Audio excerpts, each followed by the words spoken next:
Amongst the trees that towered over him, afoot on the springy moss that carpeted his walk, oblivious to the animals who cried out their warnings, he thought he was king. Little did he know that the jungle never bowed down to any man. Little did he know that I, the jungle's most loyal servant, lay in wait for him. I licked my lips. It wouldn't be long until his blood ran like sweet wine down my mangled throat. As noiseless as a shadow, I slunk after him. My breath whispered across the back of his neck. I reached out a finger and traced the air outlining the ridge of his ear. I almost licked the vein that throbbed under his jaw. He must have felt me, then, because he glanced over his shoulder, the small hairs on his arms rising. Of course, he didn't pay heed to his instincts. A lifetime of never being weary made him believe he was untouchable. He continued on, not realizing that I was less than a step behind him. I breathed in his scent. He was no different from the rest of them.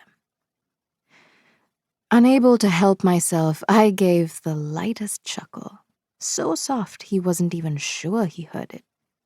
But he paused, all the same. "Who's there?" he asked. His voice was even. There was not the slightest hint of tremble in it. Yet. But that was enough jest for now. It was time to begin. Leaving him, I took a shortcut through the jungle and positioned myself at a clearing. While I was all rotten flesh, cruel gashes, and gaping wounds covering my body, he would see only beauty. A woman in white, smiling shyly at him under the moonlight, her black hair floating like silk about her shoulders. "Will you help me, sir?" I asked, my voice gentle and clear and not relaying even a hint of the fury that churned within me. I spoke of how fearlessness was the gift of his birth. As it turned out, it was also his curse. "Of course, madam," he replied without even a moment's hesitation. I smiled. A real smile that would have shown my rotten teeth and putrid blackened gums, except his ignorance didn't allow him to see that.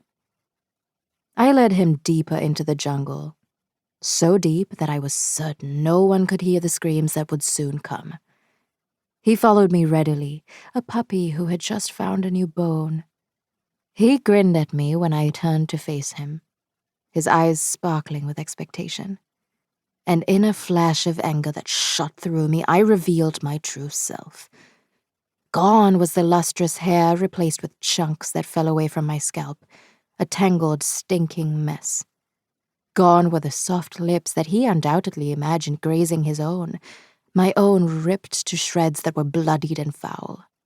Gone were the soft hands, now turned to claws of a beast ready to hack at his pitiful face. I saw the grin melt off his face, replaced first by hesitation.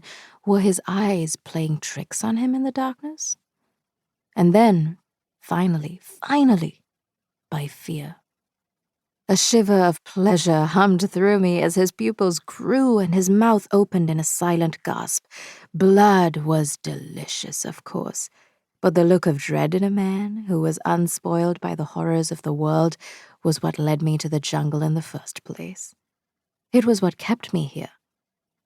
Some men screamed when they first saw the real me.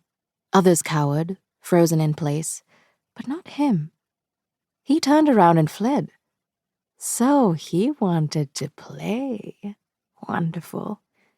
He wove through the trees, jumping over protruding roots and ducking past low-hanging branches, nimble and quick, but he could never be a match for me. I gave him a head start before I pounced forward on all fours, a creature birthed from the darkest depths of vengeance. I caught up to him in a matter of moments, using my nails to slash the backs of his ankles so he couldn't run any further. I crawled over him, trapping him under me, extending the claw on my index finger. I traced a line down his collarbone, enjoying the way his heart was pounding, the way his breath came out in desperate gasps, the way he trembled. He whimpered in horror as I widened my jaw all the way down to my chest and lunged at him, taking a large